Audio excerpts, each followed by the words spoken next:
It was on a Tuesday morning. I was washing my clothes, so I heard a sound of a loudspeaker, singing songs like fellowship now. People gather in a program and they're having fellowship, and that really attracted me.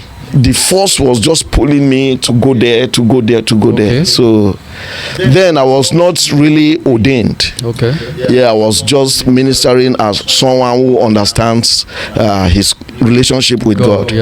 Till when I went there, I went to the program and Uninvited,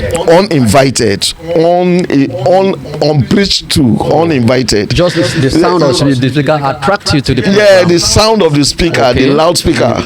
That's why I used to tell people that, please, if you know that your ministry is very strong and you know that God is working with, let your voice go far. You attract a lot.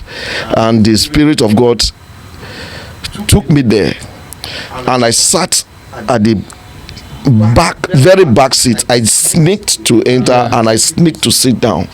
But the ministry was being headed by a woman, Prophetess Rosemary Wachuku. Yeah, I like calling the names so that people can always confirm that the ministry. Then that is when I was sitting and it was prophecy time. She just went straight, held my hand, took me to the altar and asked me to kneel down. A lot of crowd, people were just looking, and I was like, what is this? Not being a member, nobody knows you. I've not been a member, nobody knows. I didn't know anybody there. So I knelt down, and she used to prophesy in Igbo language.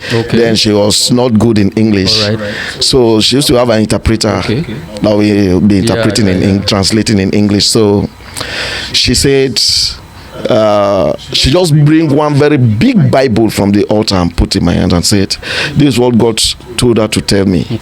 That though I might have gone to school, I might have been trying to do some white collar jobs or whatsoever job I'm doing, but in all that I'm doing, this is where my destiny lies. Wonderful. Yeah, that I am a called servant of God to propagate the gospel. So with that, while we were on, and there was a time that as we kept going on, at the process, I have to leave for NYSC in Kano, where after serving, I was in Kano. I was posted to one local government, Dambata local government. That was the local government headquarters. So from that local government headquarters, I was transferred to one of the villages they call Fagwalawa. Yeah, and in that village was, that was a typical Islam ground. No church, no. You can't. The Christians you will look for are the visitors. Maybe the coppers, my fellow coppers, or any few people that just came over. And from there you see something happened after one of my midnight prayers. A lot of things happened in that place. The ground shook, a tree fell, and when a lot of birds were making noise at night, and it was so crazy that the Sariki of that land came out in the morning. The Sariki, the king of the land, came out of the land. I was made a complaint, and when they went to search in their traditional way, they have to discover that it's one of the coppers. Then they came to the coppers lodge, and even me, I didn't even know that it is a spiritual issue they were searching for and the rest. So it was the principal that made it known to me that the principal of the school I was teaching made it known to me that the Sariki is complaining that some people engage in some kind of spiritual exercise here, that they don't welcome such kind of things in this land, and the rest. That which of the copper that did. Some were just looking at me because they heard me pray last night and I said it's me.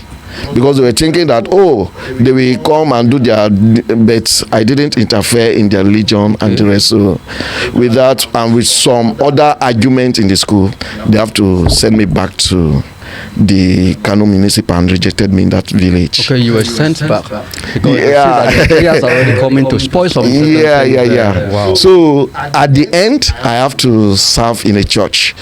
My NYC, the rest of the 9 months, because the first 3 months was in that village, the rest of the 9 months I served it in Calvary Life Assembly, and that was where the bishop then really held me tight, because having understood my calling, he had to give me the branch of the church in Jigawa State, Dutse.